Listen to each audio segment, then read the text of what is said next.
সাহারির সময় উঠা তাহাজ্জুদ পড়বেন ৮ রাকাত। কয় রাকাত তাহাজ্জুদ পড়বেন? তাহাজ্জুদ নবীজির ১২ মাসের আমল। নবীজি ১২ মাস ৮ রাকাত তাহাজ্জুদ পড়তেন। তারাবি হলো রমজানের আলাদা আমল। তারাবি ২০ রাকাতের উপর সাহাবায়ে কেরামের ঐক্যমত। এটা প্রথম রাতে পড়বেন। সাহারির সময় যেহেতু আল্লাহ আপনাকে উঠিয়ে দিবেন, এই জন্য সাহারির সময় ৮ রাকাত তাহাজ্জুদ পড়বেন। দেখেন এই কথাটা বুখারীর বর্ণনা যে নবী ১২ মাস ৮ রাকাত তাহাজ্জুদ পড়তেন। অতএব আল্লাহ যেহেতু আপনাকে সাহারির সময় উঠাবেন, আপনি ৮ রাকাত তাহাজ্জুদ পড়েন। না পারলে ৬ রাকাত, না পারলে ৪ রাকাত, না পারলে ২ রাকাত। ২ রাকাত যেন আপনার না ছুটে, ২ রাকাত যেন না ছুটে। মনে থাকবে তো ইনশাআল্লাহ? তিরমিজির হাদিস ২৬১৬ নম্বর হাদিস। এই হাদিসের মধ্যে আছে কল্যাণের অনেকগুলা দরজা, এর মধ্যে উল্লেখযোগ্য কল্যাণের দরজা ৩টা। কল্যাণের উল্লেখযোগ্য দরজা কয়টা? ৩টা। ১ নাম্বার আস-সাওমু জুন্নাহ, ১ নাম্বার কল্যাণের দরজা হলো রোজা রাখা। ২ নাম্বার ওয়াস-সাদাকাতু তুতফিউল খাতিআ কামা ইউতফিউল মাউন নার, সদকা গুনাহকে এমনভাবে মিটিয়ে দেয় যেমন পানি আগুনকে নিভিয়ে দেয়।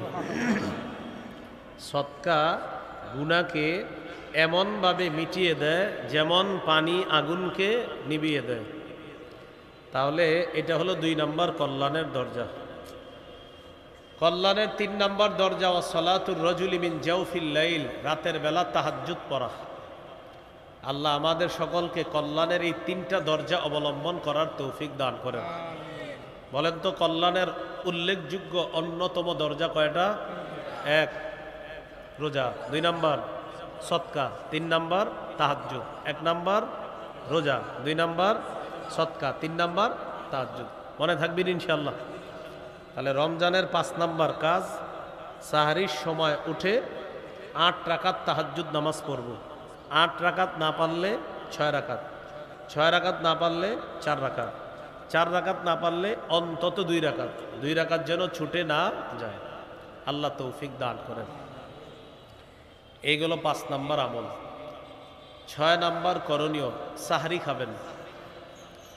কেউ নিজেরে পালোয়ানগিরি সাজাইতে চায় না যে আপনি আগামীকাল বলবেন আমি না খায়া রোজা রাখছি।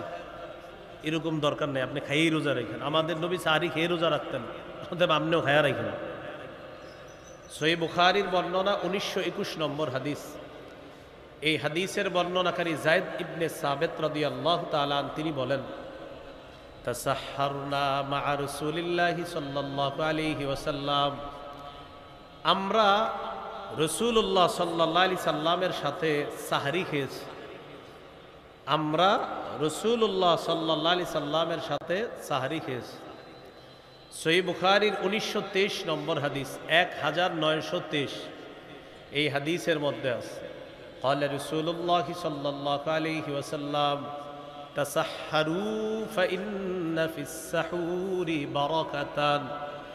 নবীজি বলেন তোমরা সাহরি খাও, সাহরির মধ্যে বরকত আছে। অন্য বর্ণনায় নবীজি বলেন হালুম্মু ইলাল গাদাইল মুবারক, আসো তোমরা বরকতপূর্ণ খাদ্যের দিকে আসো। সাহরিকে নবী বরকতপূর্ণ খাদ্য বললেন। নবীজি বললেন আসো তোমরা বরকতপূর্ণ খাদ্য, এটাতে অংশগ্রহণ করার জন্য তোমরা আসো। এই জন্য আমরা সাহারি খাবো। সাহারি একটু বিলম্বে খাওয়া, আর ইফতার প্রথম সময়ে খাওয়া, তাড়াতাড়ি। আজ্জিলুল ইফতার ওয়া আখিরুস সাহুরা, তোমরা ইফতার একটু তাড়াতাড়ি করবা আর সাহারি একটু দেরি করে করবা, যেন শারীরিক শক্তিটা ভালো থাকে। সাহারিতে অবশ্যই খেজুর খাবেন। ইলিশ মাছ, গরুর গোস্ত, মাছ, মুরগি যা খান সাথে খেজুর খাবেন। কেন? ক্বালা রাসূলুল্লাহি সাল্লাল্লাহু আলাইহি ওয়াসাল্লাম নি'মা সাহুরুল মুমিনি আত-তাম, নবীজি বলেন সাহরিতে খেজুর খাওয়া এটা মুমিনের জন্য কতই না উত্তম খাদ্য। খেজুর খাওয়া সাহরিতে, তাহলে সাহরির সময় মুমিন খেজুর খাওয়া এটা উত্তম খাদ্য। এমনিও প্রতিদিন সকালবেলা 7টা খেজুর খাওয়ার চেষ্টা করবেন। এমনি নর্মালি প্রতিদিন 7টা খেজুর খাবেন সকালে, যদি পারেন আজওয়া খেজুর 7টা খাবেন সকালে। লা ইয়াদুররুহু সুম্মুন, আজওয়া খেজুর যদি 7টা খান, বিষও যদি আপনার পেটে কেউ দেয়, বিষও আপনার ক্ষতি করবে না। আবার আপনি খায়েন না বিষ, মানে এটা একটা গুরুত্ব বুঝাইলো হাদিসের মধ্যে, আপনি খেজুর 7টা খায়া আবার 20 খায়েন না। তো বলছিলাম নিয়মিত খেজুর খাবেন। খেজুর, মধু, কালিজিরা এগুলো ঘরে রাখবেন সব সময়। খেজুর, মধু, কালিজিরা এগুলো ঐতিহ্য। বাচ্চাকে যতটুকু পারেন নিয়মিত একটু একটু খেজুর খাওয়াবেন সন্তানদেরকে। মেধা বাড়বে, মেধা ভালো থাকবে। আল্লাহ আমাদেরকে কথাগুলো মনে রাখার তৌফিক দান করেন। গর্ভবতী স্ত্রীকে খেজুর খাইতে দিবেন। দেখেন ঈসা আলাইহিস সালাতু ওয়াস সালামের আম্মা মারিয়াম তিনি যখন গর্ভবতী হলেন, আল্লাহ তাআলা তাকে এক গাছের নিচে বসায়া দিলেন। বললেন তুমি এখান থেকে পানি পান করবা আর গাছের খেজুর খাইবা। বলেন তো আল্লাহ কোন খাদ্যটা নির্বাচন করেছেন? খেজুর। তাহলে খেজুর কত খাদ্য ছিল, কিন্তু আল্লাহ কোন খাদ্য নির্বাচন করছে? খেজুর। এখান থেকে বোঝা যায় গর্ভবতী নারী যারা তাদেরকে খেজুর দিবেন। এরা খায় তেঁতুল, পরে মেধা নষ্ট হয় বাচ্চার। হ্যাঁ, তেঁতুল খাইলে তো মেধাই নষ্ট হবে। খাবেন খেজুর, মেধা বাড়বে। সন্তান আপনার স্ত্রীর পেটে থাকলে তেঁতুল খাইতে দিবেন না, খেজুর খাইতে দিবেন। আল্লাহ কথাগুলো গুরুত্ব সহকারে মনে রাখার তৌফিক দান করুন। তাহলে আসেন মূল আলোচনায় চলে আসি। সাহারিতে কি খাবো আমরা? সব খাবারের পাশাপাশি খেজুর খাবো। খাবো তো ইনশাআল্লাহ? আল্লাহ তৌফিক দান করেন। হাদিসে আসছে ইন্নাল্লাহা ওয়া মালাইকাতাহু ইউসাল্লুনা আলাল মুতাসাহহিরিন। যারা সাহরি খায় তাদের উপর আল্লাহ রহমত নাজিল করেন। ফেরেশতারা তাদের জন্য আল্লাহর কাছে দোয়া করে, আল্লাহ যারা সাহরি খাইতে এখন সাহরি খাবে তাদেরকে আপনি মাফ করেন, তাদেরকে মাফ করেন, তাদেরকে মাফ করেন। এই হলো রমজানের আমাদের 6 নম্বর কাজ, সাহরি খাওয়া। 7 নম্বর, সাহরি খাওয়ার পর রোজা শুরু হয়ে গেল আপনার একটু পরে, মানে সাহরির সময় শেষ হলে আপনার রোজা শুরু হয়ে যাবে। এখানে একটা বিষয় মনে রাখবেন, সাহরি খাওয়ার পর যদি দেখেন এখনো আধা ঘন্টা সময় আছে, ওই সময়ও তাহাজ্জুদ পড়তে পারবেন। সাহরি খাওয়ার পরে দেখছেন কয় ঘন্টা আছে? আধা ঘন্টা বা 20 মিনিট বা 10 মিনিট আছে। তো 10 মিনিট থাকলে অন্তত 4 রাকাত বা 2 রাকাত পড়তে পারেন।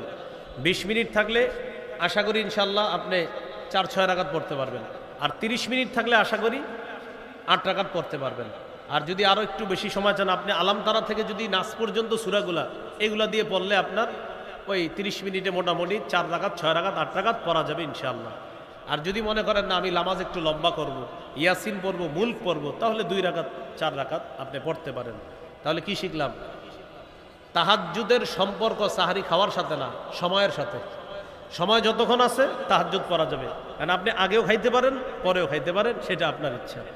আল্লাহ আমাদেরকে কথাগুলো গুরুত্ব সহকারে বুঝে মনে রেখে আমল করার তৌফিক দান করেন। তাহলে 6 নাম্বার সাহারি খাওয়া। 7 নাম্বার রোজা। রোজা শুরু হয়ে গেল আপনার। বুখারীর বর্ণনা 1901 নম্বর হাদিস, 1901। قال رسول الله صلى الله عليه وسلم من صام رمضان إيمانا واحتسابا غفر له ما تقدم من ذنبه।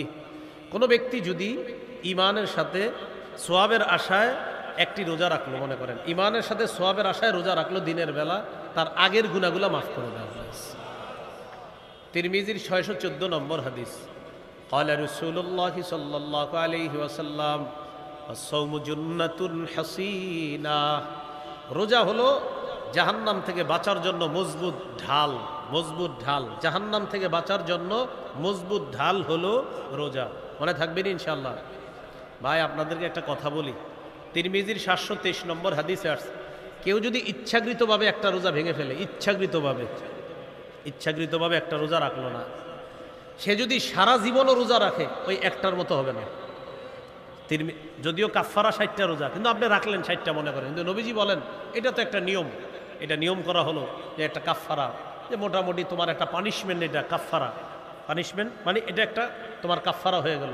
কিন্তু একটা ব্যক্তি যদি একটা রোজা ইচ্ছাকৃতভাবে ভাঙে, যে না রাখে, সারা জীবনের রোজাও যদি সে রাখে, যুগের পর যুগ রোজা রাখবে, একটার ঘাটতি পূরণ হয় না।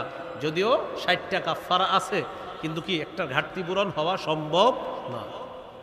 এই জন্য রোজা কেউ ভাঙেন না, আল্লাহর হস্তে কেউ রোজা ভাঙবো না, বলেন ইনশাআল্লাহ। এই হলো 7 নাম্বার, রোজা রাখবো।